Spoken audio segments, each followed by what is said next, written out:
The fluctuation of local COVID-19 restrictions has resulted in the delayed reopening of Sandals Royal Bahamian. That's according to the hotel chain's deputy chairman, Adam Stewart, who also revealed the hotel's reopening date of February 1st could also change based on demand. The top Sandals Resort International executive made the comments while he was a guest at the Counselor Limited's Exuma Business Outlook on Thursday afternoon. So right now we're looking based on the demand that we're seeing, and I think this is the clearer that we are with the marketplace overall, as I mentioned earlier, one of the most complicated things that has happened for every government, not just the government of the Bahamas, has been, what is the pathway?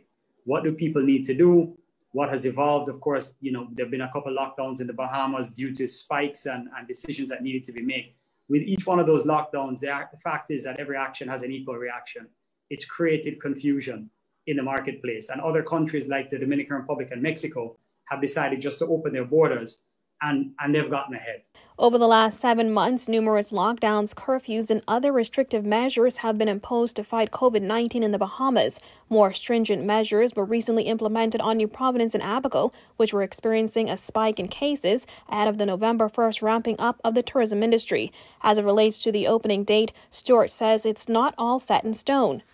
The date that we have now is February 1st, but I would say to you, don't hold on to it because it moves week to week as demand starts to build. We are seeing increased demand in the last couple of weeks.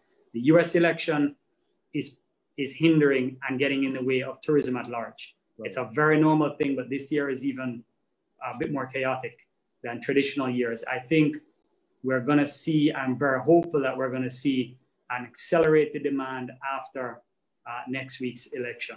And the Bahamas is the shortest distance to go of any Caribbean destination, and I think that's going to favor well for us. Still, he noted that there are some people experiencing travel anxiety during the pandemic. There are people out there that are fearful of travel. They're becoming less and less, but they still exist. And then there are those that want to get on with life. They really want to put on their masks, observe protocols, and get going. And all of that builds up to a place where the reason we have been able to open other hotels first is not for a lack of love of our beautiful relationship with the country of the Bahamas. It was just clearer earlier. Stewart also empathized with resort owners' hesitation to announce opening dates or to be open too soon, explaining that the Bahamas is a high-cost destination where you have to be sure that you will at least break even. Reporting for Guardian News Network, I'm Jasmine Brown.